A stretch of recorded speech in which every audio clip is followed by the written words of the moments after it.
inihain sa Kamara ang isang impeachment complaint laban kay Pangulong Ferdinand Marcos Jr. Ang naturang reklamo ay nagmula sa dating nagsilbi bilang chairman ng National Youth Commission at appointed dating Pangulong Duterte. Nakaangkla ang reklamong ito sa muloy pagbayad ng dati ng Pangulong Marcos na mai-transfer si dating Pangulong Rodrigo Duterte na isa ring Filipino citizen sa mga dayuhan. Ito ay ayon sa kopya ng complaint ay hayagang paglabag kumano sa nilalaman ng Article 11 ng 1987 Constitution Accountability of Public Officials. Malalang si Cardema ay dating nagsilbi bilang chairman ng National Youth Commission noong panahon ng dating administrasyon. Ito ang unang impeachment complaint na inihain laban kay Pangulong Marcos. So ngayon, nag-file ng impeachment, may maraming mga nagtatanong, bakit parang, is it parang strategic? Or tama ba yung timing? Kasi by June 30, mag-20th Congress na. So parang mag-change of, change of mga House Representative members. So, pero ako, alam ko, pinag-aralan naman ito bago ito i-file yung impeachment. Kasi nga, isang beses ka lang pwede mag-file ng impeachment sa isang taon ayon sa batas natin. Batas dyan sa Pilipinas. So, ngayon, mga palangga, so dahil nga siya ay naghain na, inihanda na nila yung kanilang reklamo, tignan natin kung tatanggapin nitong House Speaker na si Loloy. Okay, Lalay. Lalay na lang. 'Di ba? Itong si Martin Tambaloslos. So kasi diyan dapat isusubmit yan sa Committee on Rules at i-refer nila sa Committee on Justice. So ngayon, dahil wala pang bagong report sa atin na ito ay tinanggap na, ititignan na lang natin kung anong mangyayari. Kasi once na ma-file nila yung complaint at ma-refer ito sa Committee on Justice, dapat within 10 session days, magkaroon na ng determination kung meron bang ang tawag dyan, may probable or substance yung complaint na yon. So with that, magkakaroon sila ng hearing at mga pagdidebate patungkol dyan, pero tignan na lang natin. Kasi dahil hawak nga nila itong bangag na House of Representatives na yan, yung mga bangag dyan, hawak nila. So tignan natin kung anong mangyayari. Pero at this point, habang tayo nagchichika boom boom, hindi pa daw po yan na ifa-file. So inilalatag pa lang, ifa-file pa lang nila.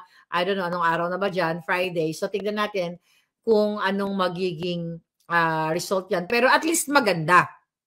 Dahil merong naglakas ng loob na mag-file ng reklamo na yan. Pero dapat kasi matagal na nga yan eh.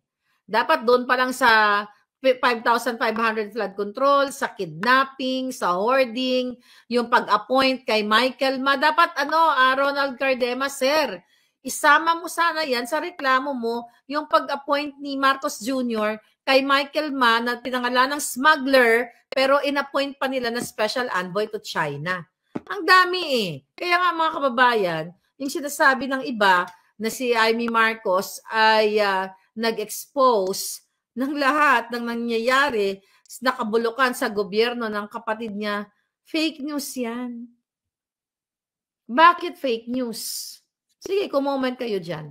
Sino ang nag-expose ng lahat ng kabangagan ng Bangag Administration? Ha? Sige nga. Tignan natin. Sumagot kayo dyan. Siyempre, ang inyong palangga. Jung. Sabi ni Karina, di ba? Bega Warp, bangag-bangag, ngiwi-ngiwi. Karina Nebula, talagang follower ko to si Palangga. Naalala niyo yung video ni Lisa Tanas, si Jung. Dapat kasama yan sa complaint. Ako daw. Di ba? Hindi si Amy Marcos. Kasi kung gusto ni Amy Marcos na hubaran ang pagnanakaw ng pamilya niya, which hindi niya gagawin yon, si Lisa Tanas, hindi nga niya binabanggit si Lisa Tanas. Paano mo paniniwalaan yan? So never again, huwag kayong boboto-boto sa mangga. Hindi na yung mananalo. At yung survey na yan, isa yung paid survey yan. Hindi yan totoong mga survey dyan. Kaya huwag kayong mawala ng pag-asa dahil talagang kayo ay what? Kayo ay panalo na, mga OFW. Kayo na ang panalo sa inyong iboboto. Pero dahil nga calibrated na ang dayaan, tignan natin. Alright, recently nagsalita itong si Bangag, may pa-video-video pa ang gago, di ba? Pasasalamin-salamin pa na mukha siyang ermitanyo na pulboronic na sinasabi niya, bumoto daw tayo, nakaboto na ba kayo? Ganyan-ganyan. Tuloy po ang overseas voting para sa lalan kasi nakalibrate na nila. Isa pa yan ang problema natin. Kaya nga, lahat kayo dyan sa Europa, sa Amerika, kung saan man kayo, yung mga bumoto, makipag-ugnayan kayo sa akin.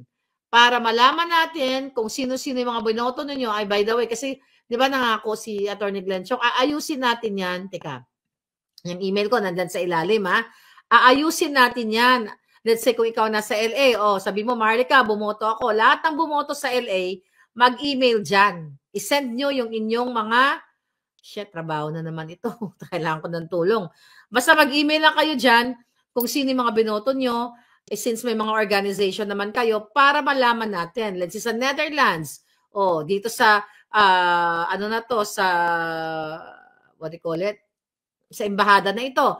Bumoto kami. 100 pala. 1,000 pala kayong lahat. Tapos ang na-release dyan, kasi makikita mo naman yung electoral returns ng bawat embassy. Makikita natin yan. Kasi may mga watchers tayo. 1,000 kayo na nag-send sa akin. Tapos ang lumabas na boto ng Duterte 10, kung sinabi yung nag-straight kayo, nagkaroon ng 1,000 votes, tapos 20 lang. Tapos the rest, mga alyansa. Mayayari sila sa atin. Diba? Kaya nga sabi ko, I am praying to God na hindi magkaroon ng madugong halalan kasi dito papunta ang mga bangag. Kung calibrated na po ang mga mga kandidato na gusto nilang ipanalo, tapos na ang halalan.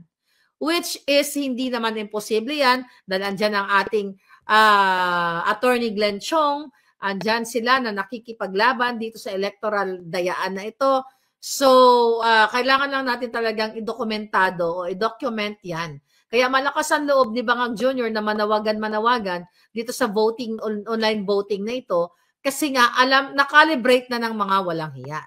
Kung kayang dayain ni Lisa Tanas makipagsabuatan sa Smartmatic noong 2022 based sa affidavit ni Attorney Glenn Chong, kaya din niya ngayon dahil sila ngayon ang nakaupo, mga palangga ko. So, yan ang nakikita natin dyan. Okay? Ayan, nasabi ko na yun sa inyo. Ano to? Kaya mo, balita na naman to. Health spa sa Quezon City, pinasabugan ng hinihinalang Granada. Gusto niyo yung ganong balita? 2 motorsiklo, tupok. Ang health spa sa Quezon City ang binulabog ng pagsabog. Matapos umanong hagisan ng hinihinalang bang bang bang mula sa isang riding in tandem. Kita niyo mga balita. Lisa Tanas, malapit nang maagnas. Dapat mga ganong balita Bangag Jr., tepok. Di ba? Dapat ganyan. Bangag Jr., salpok. Tepok. Ganyan dapat yung mga headline. 15 pulis sa Valenzuela, sibak sa pangingikil. Alright. I hope totoong nangikil ito. Baka mamaya maka-Duterte itong mga pulis na ito, tapos tinamnan lang ng mga alyansa ng mga bangag na mga pulis. Alright? So dapat, Pasig Bet, siya, diniskwalipika ng COMELEC sa single mom joke. Okay, at least good news ito. Naalala ko to. Itong balita na to na mga single mother dyan, sabi niya, ano sabi nun? Basta, tawagan nyo lang ba ako o pahiramin ko kayo ng isang gabi parang mga ganong kadyutaan. Tama lang na mga ganyan ang, na mas suspend talaga. Katulad ni Wakwak Gwen dapat, di ba? Ayan, defiant pa rin yung hayop na yan. So, anyway, ano to? Sabi ng mga bangag, ito si Asidre, kaduda-duda ang pag-file ng impeachment ng Duterte Youth Party List. Ito daw ay kaduda-duda. Kaduda-duda? Pero yung pag-file nyo kay Inday Sara, hindi ba kaduda-duda? Hindi ba pang-politika? Pamumulitika? Ang sabi nila, ang tanong ko lang ho sa impeachment, may 2 linggo na lang, pagbabalik namin ng sesyon, hindi ko alam kung may saktong oras pa, may only, walang kwentang balita. So anyway, kaduda-duda, kapag tayo mga nagpa-file, laban kay Bangag, kaduda-duda. Pero pag file nila kay Inday Sara na nagkabayaran, di ba? Nagkabigayan ng malaking ayuda, so tama. See, nakita nyo ang injustice at yung ang unfair na pagtrato nila sa mga pangyayari? Oh, ha? Ano to? Ba? Si Pacquiao. Oh, nako. Ano si Dodong Pacquiao? Basahin natin dito. Hindi politika, kundi pagkakaisa. Sabi ni Dodong Manny kag ni Bam Aquino, ayan.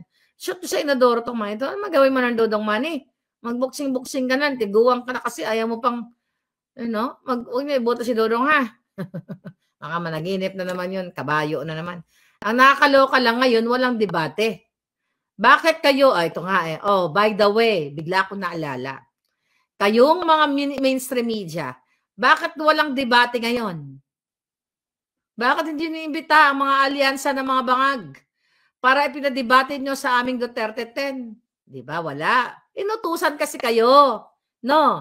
Ng bangag kasi malalaman na walang laman ng utak ng mga alyansa ng mga bangag. Na-notice na ba yon? Walang debate yung mga senador. Interview lang. Kaya interview natin si Attorney Vic sa tomorrow at si Congressman, si Senator Gringo Nasan. Pero actually si Gringo is, nag-alsa yan nung panahon nung di ba? Marcos. Yan, anti-Marcos din yan. Oh. Tignan natin kung ano masasagot niya. Handa na ba si Gringo sa akin? Da ka na ba, sir? Anyway, si Attorney Vic, handang-handa na yan.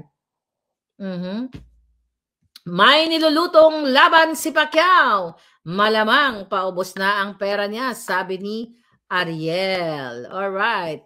So ngayon, dahil busy nga tayo sa pakikipaglaban kanina, mga kababayan, natin to. Tingnan lang natin to pagkakaisa. Anong pinagsasabi ni Dodong Manny? Pagkakaisa daw yung Dilaw at saka ang Pacquiao. Unsaman mo? Okay. Tapos, ay nako, talagang kinakalaban tayo. Tingnan nyo to, grabe mga balita. 60 anyos na nanay, kinitil ng kanyang anak. Oh my God. Ano daw? Okay. Pangulong Bangag, pwede raw ma-impeach sa Duterte arrest. Ayun ang pinag-uusapan natin yan. Okay? Lolo na may akay na bike, inararo ng bus. Panibago na naman itong aksidente, mga palangga. Kaluoy man. Nagkilos protesta sa Laguna, Capitol, hinagisa ng smoke, bang, bang, bang. Ano ba itong mga balita sa atin? Si Camille Villar ay hindi na naituloy ang kanyang disqualification case. So yun lang muna ang I think gusto nyo maging part kasi since ngayon, election season, so I will invite you, kung nakaboto na ba kayo, ayan, pumasok kayo dito at namimiss ko kayo mga hitad. Pumasok kayo dito, pag hindi kayo pumasok, lagot kayo sa akin. Ayan, okay, pumasok kayo, ayan na. Nakita nyo na. Pasok. Pag-uusapan natin kung nakaboto na ba kayo. I will give you time to shine. Si Windy City, kahapon, ano nangyari? Alright. Major TV stations won't broadcast anything at the Philippine Arena. Ayun, kahapon. Yan, kaya, ang daming tao din, no? Congressman Marcoleta. So, sure ball na yan. Actually, sure ball na yung mga kandidato natin kung hindi lang nakakalibrate ang mga dayaan. Maganda sila kapag nakaupo na si Vice President Sara. Alam mo kung si Inday Sara ay maging presidente sa 2028 or anytime soon. Windy, ayan, papasok si Windy. Anytime soon, sabi ko kay Inday, magpakadiktadora ka na. Huwag ka na umalis dyan. Ako na magbubuyo kay Inday. Huwag ka nang umalis sa pagka-presidente mo. Sabihin ko sa kanya. Dito lang naman sa vlog, wala man tayong direct access sa kanya. 'Di ba? Anday, magpaka-presidente ka na forever as long as you do good for the people. Ako, I don't care. Kung ang presidente si Windy City from Chicago, siya maging presidente. Ito na Palangga, oh. Palangga, gusto mo ba mag-presidente? How are you? Palangga, good morning. Good morning sa imo da. Ilongga, bo? Guwapo. Ilongga, no? Papa ko. Pag, kilala ko nimo, oy, si Jen Summers to. Ay, lokaret.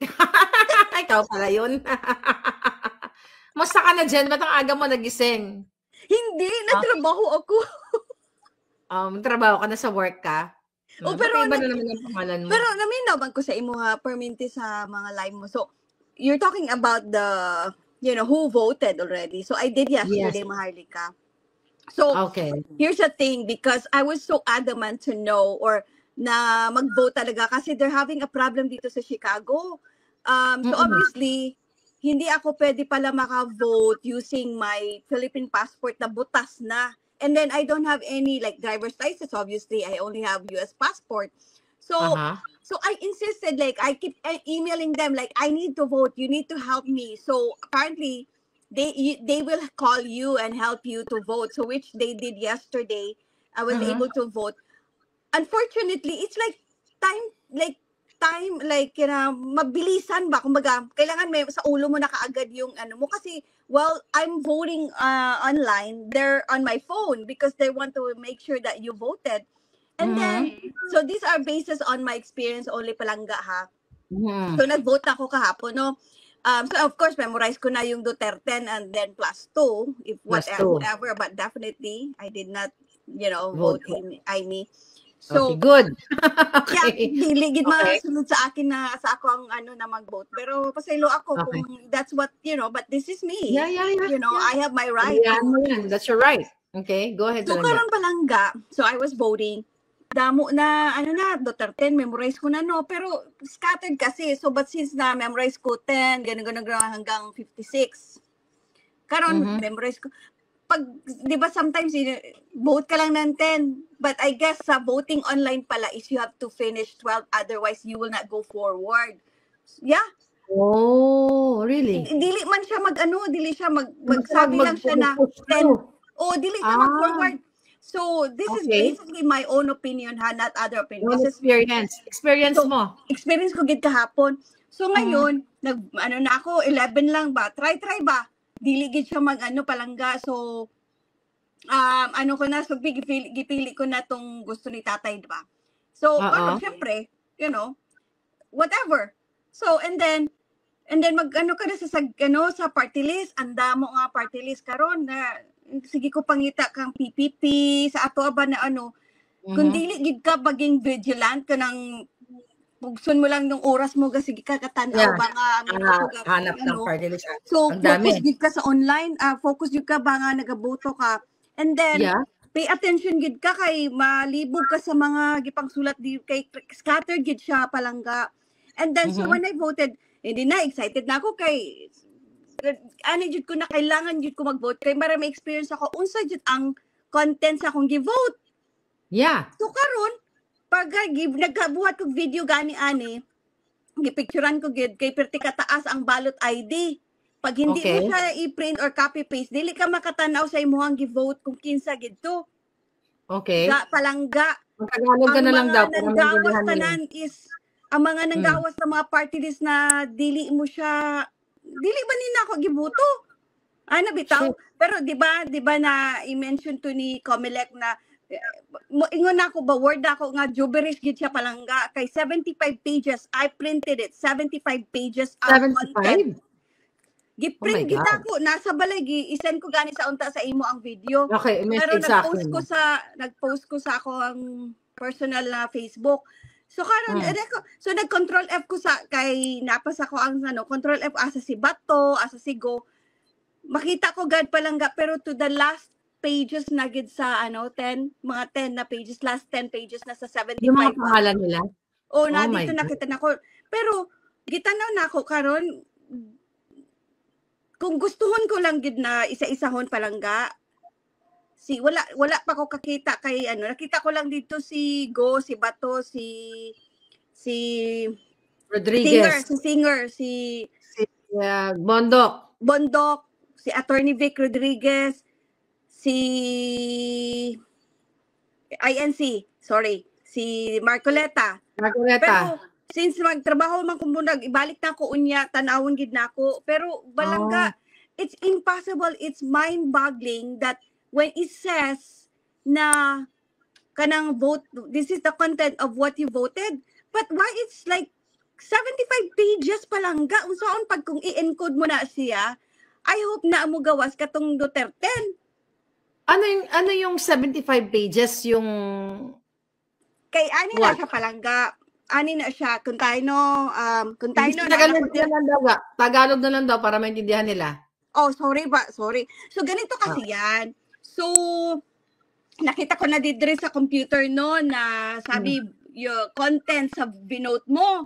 So karon ang manggawas maglabas diyan puro mga gibberish yung different characters. Okay. No, characters. And then so I copy paste that. I actually nasa email ko, you will see it yesterday. Ito palangga. This is exactly what came out. Anong gustong umakyat kayo? Andiyan yung link. Okay, go ahead. Palangga. Yeah, I can see it. Oh, this kay copy and paste ko siya. This is what yung parang sa iyo yung acknowledgement. Yes. Oh my God, ang haba. Di ba, sige, i-email mo yan sa akin para ipakita ko kay Attorney Glenn para niya, Attorney Glenn Chong. Para ma-assess niya. Alam mo naman, eksperto yun. Ako naman, hindi ako high-tech. So, forward natin sa kanya. So, palangga, since it says that this is your ballot ID, and then if you don't know to copy and paste it, like example, typical Filipino na dili mag-ano sa computer, bitaw, yung hindi masyadong alam. So, what I did is, ito yung ballot ID ko. And then, bumalik ako sa online kung saan ako nag-vote.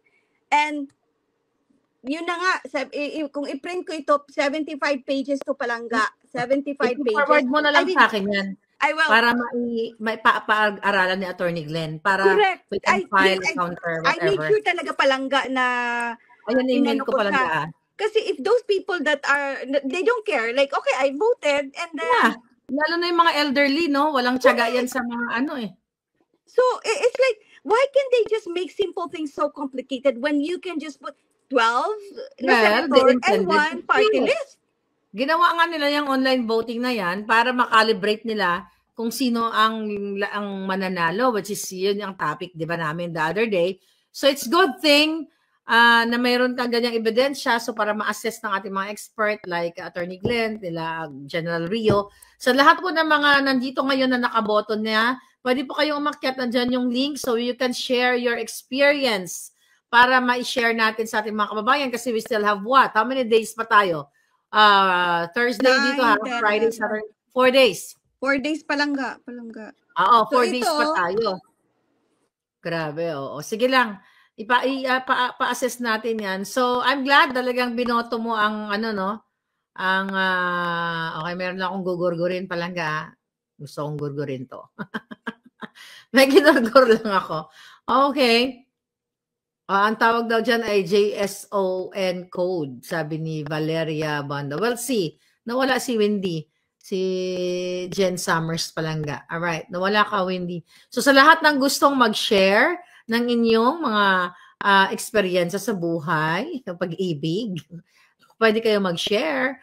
At umakyat kayo dyan. Ayan, nandyan po ang ating link. But ganun pa man, kausapin natin ang ating mga kaibigan, ang ating mga pamilya, lahat kayo dyan na nakikinig sa akin. Kung gusto nyo ng maayos ang Pilipinas, huwag kayong bumoto ng malansa. So nawala si Jen, si Wendy, City in Chicago. Kaya tawagin natin si Ibyang. Ibyang, handa ka na ba sa alindog? Sige palangga. I'll see you again. Tawag na ako. Nawala ka. Thank you. Please email sa akon, ha? Okay. Thank you. Bye-bye. I like your glasses. Purple. Bye. Okay, bye-bye. All right. Asan si Ibiang? Ibiang, dito na. Hi. Andito kami sa UK. Ibiang, saan ka? Sa UK? Naku, hindi tayo nagtagpo dyan. Ba't wala kang alindog ngayon? Katago ka. Hindi ko yan yung cam ko kasi nakapajama ako, night shift ako. Okay lang. So, nakaboto ka na? Nakaboto na, tapos pupunta nga kami ng Netherlands sa 24 kasi may activity ata. Aba, baka magkita-kita tayo doon, ang alindog ko. Ay, masaya to. Ay, masaya ito ha. Ganon din yung experience. Ganon din yung experience namin, yung sinasabi ni ate kanina. Ganon din. Okay. Tapos, lumabas yung mga pangalan ng binoto mo doon sa pinakadulong pages na kasi talagang pinagtyaga ko siyang i-scroll. Habang naka-video yung asawa ko, binivideo niya yung pagboto. Okay. Pinagtyagaan ko siyang i-scroll hanggang sa dulo. Lumalabas lahat ng pangalan ng mga hindi mo binoto. Pero lumabas yung mga pangalan. yung mga hindi mo Pwede binoto. Pwede mo ba i-email sa akin yan? Andyan yung email natin para ma-forward natin kay Attorney Glenn para mapag-aralan din nila. Okay. So ano yun? Nung bumoto ka, gaano katagal yung proseso ng pagboto mo? Matagal. Ito nga ang duda ko, kaya nila ginawang online tong OFW voting. I think is para, alam nila kasi sa OFW, lamado talaga ang endorsement ni Duterte. So they will make it so difficult for the OFWs to register kasi magre-register ka lang, ang hirap-hirap. Yung naka-register ka na, sasabihin sa'yo, mali ang password. Kasi kami mag-asawa, tinutulungan pa namin yung mga kakilala namin paano mag-register. Kasi magre-register ka, hindi sila makakapasok. Tapos may time limit. Pag babalik ka na naman sa square one. Okay, so, hanggang dadating, madi-discourage ka na So, kung yung mga ibang OFW na hindi talaga sila, as in, very Duterte sila, pero yung parang, alam mo yun, yung hindi naman talaga sila very concerned, mag-give up pa nga yan Yung hindi na ako bumoto. Totoo yun. Lalo na pag hindi teki. Ako, hindi rin ako teki. Pero, lalo na pag busy yung tao, pag may trabaho. Right? Pero sige, i-email mo sa akin yan para ma-assess natin. Para, only expert can assess kung yan ba ay may discrepancy, kung ano man yan, para mabalikan natin ng mga jutang ginines. Ang importante, sino binoto mo? Siyempre, Duterte, pero hindi ko naboto si Amy. Good! Yan ang maganda. Okay. Binoto ko na siya. Hinik ko na yung pangalan niya. Tapos, isasubmit ko na, sabi ko, parang masakit. Kasi Marcos Pero this was before pa nung investigasyon lahat. Kasi nung pagka, day 1 to nung pagka pwede na magboto ng mga OFW, bumoto na kami kagad. So, talagang tawang-tawang yung asawa ko sa akin kasi sabi ko, parang masakit. Sabi ko kasi, Marcos, mong pilitin pag masakit talaga. Buti na lang sinunod mo yung pakiramdam mo. Good. Hindi natin kailangan ng mga Marcos, Tandaan nyo yan. Pero, binoto ko si Camille. At saka si okay lang yan. Kalayaan mo yan. Uli kita harangan dyan. Wala naman akong karapatang harangin ka. But anyway, looking forward to see you pag nakabalik kami dyan sa Europa. At mag-ingat ka palangga, ha? Ibiyang, kilala ko sa akin pag nakita tayo. Opo, okay. Bye. Take care. Alright. So, tawagin natin si Precious Gonzalez na isang pagong. Precious, you're there? Isa ka palang pagong. Lumalangoy ka pa. Hi! Ang saya ko, Madam Maharlika. Hi, Precious. Asan ka ngayon? Sa Taguig kami, umuulan ng pera dito, Madam. Charing. Ayan. Oh my God. Kaya pala pagong ka ngayon, nagtatago ka sa baka mag-gurgur ka. So anyway, bakit umuulan ng pera dyan sa Taguig? Ipaliwanag mo sa amin. Ay, marami. Meron kaming pa-solo parent, meron kaming pa-senior citizen, meron kaming ladies. Pero solo parent ako, yun lang nakuha ko. Kasi kasama talaga. Pero yung iba, kompleto. So, teka muna, explain mo. Itong mga ayuda ba ang tawag dyan? Hindi ko alam kung anong tawag. Oo, baka yan solo parent. Magkano mo na nakubra mo ngayon? Pag-usapan natin nakubra mo. 3,000. Ay, meron akong proof niyan, ha? Gusto ko nga ipadala sa iyo, Madam. Pinadala ko. Oh, sige, pinadala ko Okay. dun sa isang ka-DDS pero hindi ako pinost sa ano niya, sa'yo ko na lang Di bale, ipadala. ngayon nag-usap na tayo, syempre po-post natin yan, tatakpan lang natin alindog mo. Teka muna, Oo. gusto ko malaman at malaman ng ating mga kababayan, kailan mo natanggap yung pa-solo parent aid, ayuda na yan? Tandang-tanda ko, April 24. April 24. Ano ang Yes. sabi nila? Sino-sino yung nagbigay? Mga politiko ba? Papaano? May grupo kasi kami, tapos sasabihin sa'yo, kailangan, Madam Bongga, 4 na ID, pero hindi pwede ang voter's ID. Hindi pwede yung BIR ID pag hindi naka-address sa Taguig. 4 na ID ang hinihingi? Dahil lang, Oo. sorry 4. Sabi ko, ang mga ID pinresent mo? Parang ang pinresent ko, ang na-present ko, na-reject, sabi 3 lang daw, binawi, 3 na lang. E di 3 ID, yung solo parent, tapos SS, syempre bongga may passport ako. Aba, mayaman ka kasi may Oo, passport. Oo, bongga nga, pag may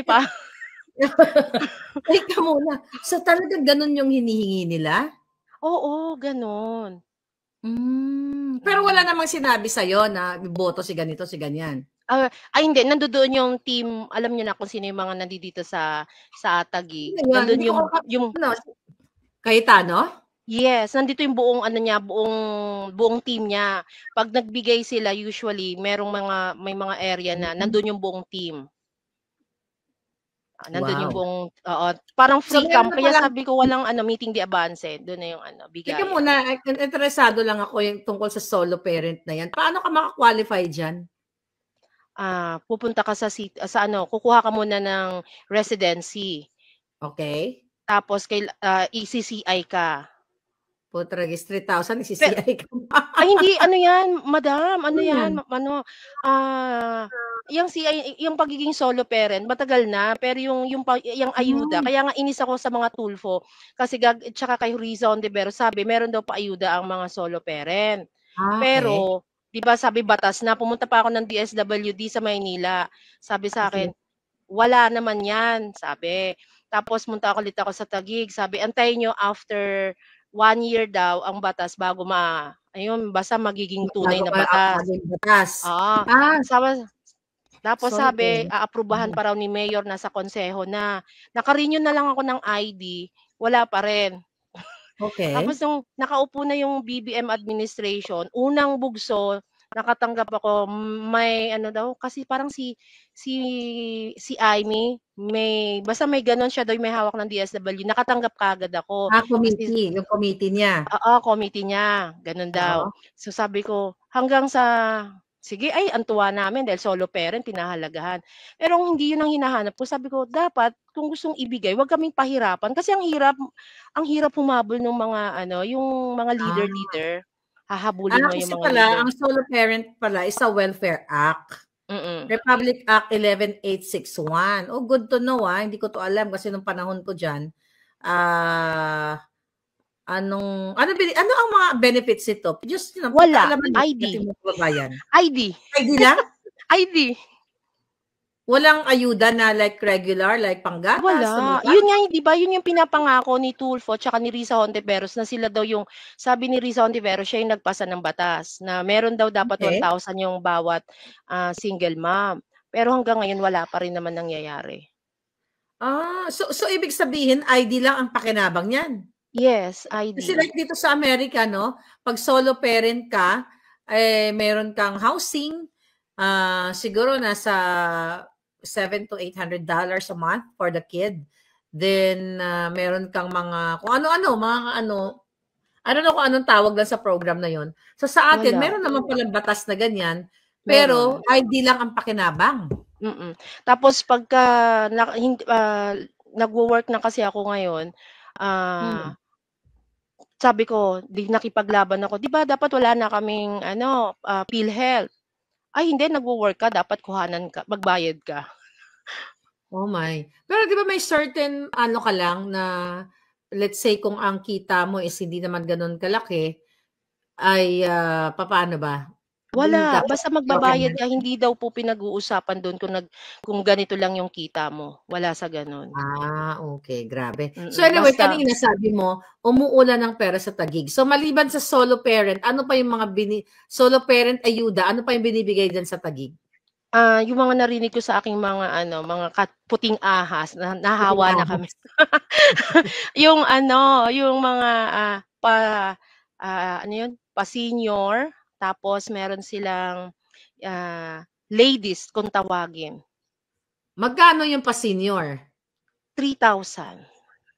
Alam mo, okay naman yan. You know, na yung mapuntahin kasi nakawin nila. Basta, pagdating sa balota, huwag nyo silang iboto. Yun right? nga eh. Yes. Pero, lalo na yung pumirma sa namin, yung isang congressman na pumirma kay Madam Sara. Ekis na ekis. X na X. Huwag na mo talagang iboto. So, in fairness, wala naman silang persahan. No? Binigyan ka ng 3,000 for solo parent. Although nandiyan yung, yung mga kampo ni Cayetano, naka-uniforming t-shirt na may Cayetano, ganyan. Lahat sila nandoon, lahat nung niya, lahat nung team. Parang campaign, may mga campaign materials sila, like t-shirts, may mga ganon. Hindi totally t-shirts eh. Hindi sila naka-t-shirts. Ang style lang nila, wag kaming kakalimutan para tuloy-tuloy ang serbisyo. Maingat sila sa pananalita. Mga dialogue na mga ganyan, maingat. Maingat na ganyan, Very safe, ha? Very safe. Hindi, umarte lang na, okay, hindi kita kakalimutan, X ka sa balota. Pwede naman ganon. Right? Yan. Oo, mga palangga, nakakatuwa itong ating pag-uusap ngayon. At least, umuulan dyan ng pera. Good, paulanin ng pera. Total, kesa naman nakawin nyo yan. Basta ang nyo lang, wag nyong iboto. Di ba? Yes. Thank you at may natutunan ako ngayong araw sa solo parent na yan. At solid kami Duterte. Ayaw na namin mabudol. Correct, nabudol tayo. Ilan bang anak mo? Iisa lang naman, madam. Isa lang siya. May pag-ibig ka ba ngayon? Ay, wala na. Wala, inekis ko na. Wala ka ha? Wala. Gusto ko lang pumunta dyan para Sige, pumunta ka na dito. Ayan ang email ko.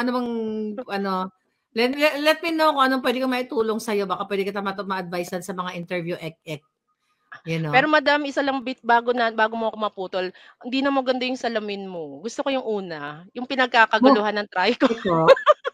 Mumurahin kasi to eh. Mahal nga daw yung antipara mo sa Grabe, akala ko alata. Mumurahin kasi to $20. Hindi pa ako nakabili nung yung Gucci ko, yung kinainggitan ni Tulfo. Thank you for reminding me. Kailangan ko talaga paghirapan. Kailangan ko na magpagawa. Kasi na-miss ko din yon yung salamin kong isa. Mahal kasi yun. Mahal yung magpa-progressive. That's gonna be, ang cost nun nasa $1,000. So, tiyaga muna ang lola sa $20 na salamin. Kaya pala sinasabi lagi sa'yo na mahal daw yung antipara.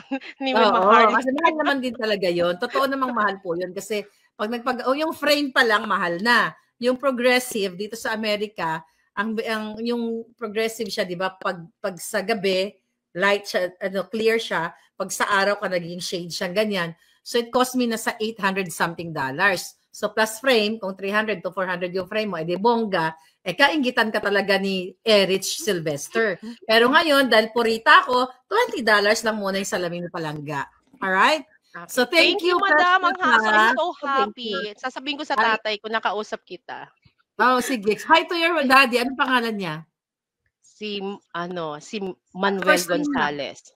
Okay. Buong-buo. Sir Manuel Gonzales, thank you. Nanonood pala kayo sa akin. Thank you so much.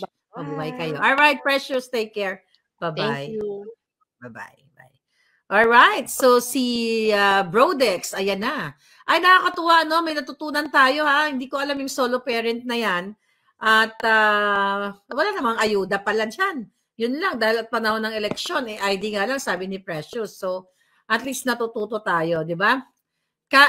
Kato B, hindi na siya mainggit ngayon kasi 20 lang to eh. Pag may bago tayo, mainggit na naman yung walang hiyang yon. Huwag yung iboto yon, ha? Alright, si Brodex. Brodex, you're there. We have 30 minutes left. So if you want to join me, join here, then go, go, go. Brodex, how are you, my darling? Good morning sa iyo dyan, no? Good evening sa Pilipinas. Taga saan ka? Saan ka ngayon? Actually, ma'am, this is my second time na nakapag-akyat sa inyo po. Talaga ba? Iba na name mo nun? Parang hindi ko natandaan tong bagong name na naman. Remember the time na nandun po sa rally dun sa EDSA? Okay. Yes, sa EDSA. Pero nasaan ka ngayon? Nasa Pilipinas? Yes, ma'am. Nasa Pilipinas po. Oo. Anong balita dyan? Umuulan rin ba ng pera dyan sa lugar nyo? Dito, ma'am, sa area ng Cavite. Actually, I'm in Cavite, but I raised in Davao City. Okay. So, definitely, as I observed dito sa sa Cavite, tahimik po yung it's so sad lang po kasi kumbaga yung PDP natin na sinusuportahan most likely ang nangyayari kasi is caravan lang. So walang nagsusupport. But sa nakikita ko, may siyempre maraming mga dito, mga Bisaya. So they are supporting the PDP. So ang ibig mong sabihin, tayo mga yung PDP, yung campaign nila caravan lang. Pero kanina may meeting de avance tayo. Bakit ano ba yung way of campaigning ng mga bangag? Wala, ma'am eh. Wala akong nakita ditong mga campaign ng mga bangag. Actually. Sa totoo lang, wala po. Kumbaga ang nangyari is most likely local, yung mga lang talaga, municipal. So, lang. Wala silang binibit na tawag nito. Senators? National. Wala silang. Kaya nga napaka-importante itong online campaigning natin. Yeah. At least makakatulong sa ating Duterte 10. So, basta pag may balita ka diyan na kailangan nating malaman ng buong bayan, mag-email ka lang, ha? Tapos good luck at mag-ingat ka sa elections day. Yes, yun nga, ma'am. Yung inaano ko dito is yung natin, election is fast approaching na, no? So 4 days or 3 days na lang. No? So sabi ko nga, actually, ma'am, the first time na umakyat ako sa inyo, remember the 5Ws and 1H, ako po yun. I remember that. 5Ws and 1H, yeah. So, ikaw pala yun nga po, sabi ko nga, after this, kasi syempre, obvious naman talaga yung mga nangyayari at nakikita natin ngayon na pandaraya online, doon po sa ating mga OFWs, at ito po yung sa actual, yung dito mismo sa Philippines is, pag yan ang nandaya, ito kasi ang tanong ko, ma'am, ano po ba yung next move natin, no? At yun nga mga kababayan, anong masasabi niyo sa balitang ito? Maaring ihayag ang inyong opinyon at kuro-kuro sa comment section sa ibaba. Huwag din kalimutang mag-like, mag-subscribe at mag-share sa bidyong ito. Maraming salamat sa panonood.